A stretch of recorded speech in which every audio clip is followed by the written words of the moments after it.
Assalamualaikum warahmatullahi wabarakatuh. Apa kabar sahabat-sahabat peternak dimanapun berada? Semoga selalu dalam keadaan sehat walafiat dan dimudahkan rezekinya. Dan semoga ternaknya semakin besar dan sukses. Dalam dunia peternakan, faktor pakan menjadi salah satu komponen vital yang mempengaruhi keberhasilan dalam beternak. Seiring kian melonjaknya harga pakan pabrikan, juga bahan pakan yang lain, sebagai peternak kita semakin dituntut berpikir keras dan berpikir cerdas dalam mensiasati melonjaknya harga pakan tersebut. Salah satu kandungan nutrisi yang paling dominan yang dibutuhkan untuk ternak unggas khususnya adalah protein. Entah itu protein hewani atau nabati, tanpa mengabaikan kebutuhan nutrisi lainnya seperti energi metabolisme, serat kasar, dan lain-lain. Biasanya protein erat kaitannya dengan ransum yang disebut dengan konsentrat atau tepung ikan sebagai sumber proteinnya. Nah, substitusi konsentrat sebagai salah satu ransum sumber protein bisa disubstitusikan atau digantikan dengan yang disebut dengan enzim, atau ada juga yang menyebut dengan sebutan jus asam amino.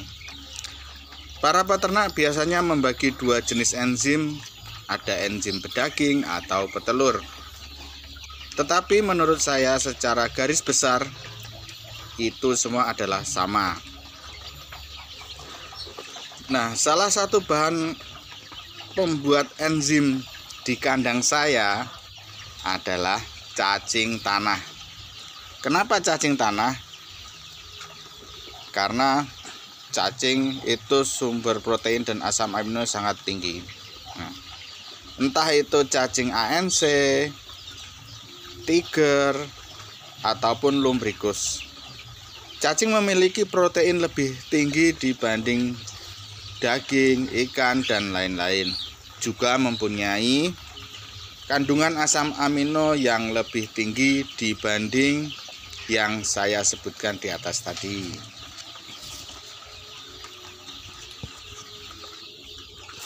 Protein cacing itu sekitar 60% lebih dan juga kaya akan asam amino. Beberapa jurnal juga menyatakan kalau protein cacing sekitar 72% sampai 84,5% dengan 20 jenis asam amino di dalamnya. Pada umumnya, asam amino diperoleh dari hasil hidrolisis protein, baik itu menggunakan enzim atau jenis asam.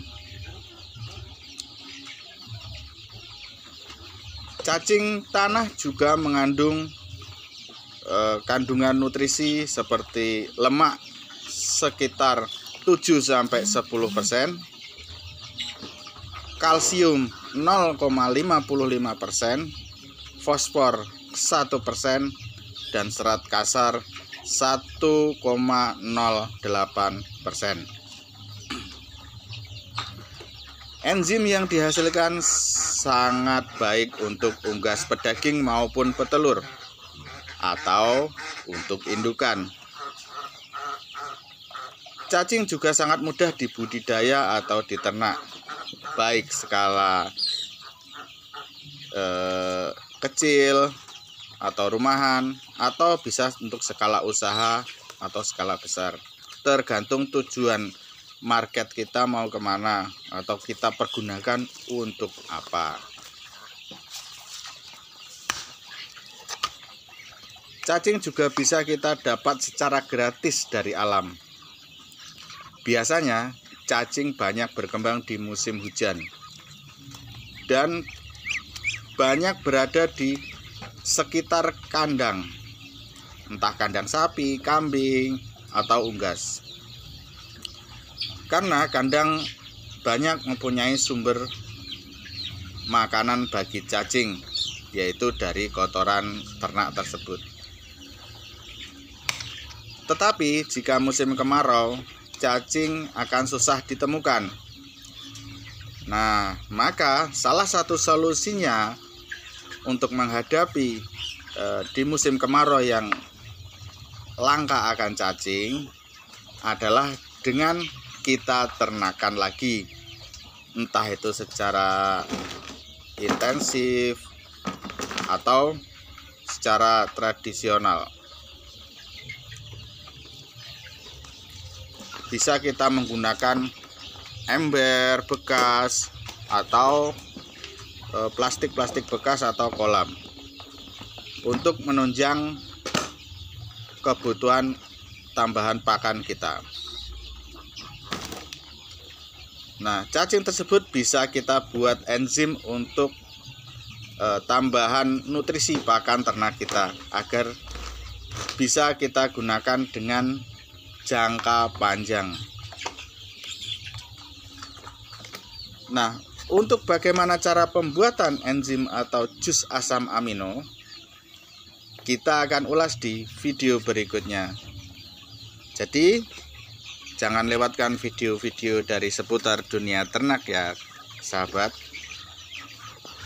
Oke, sampai di sini dulu pertemuan kita. Sampai bertemu lagi di video-video saya selanjutnya. Akhirul kalam, wabillahi taufiq wal hidayah. Wassalamualaikum warahmatullahi wabarakatuh.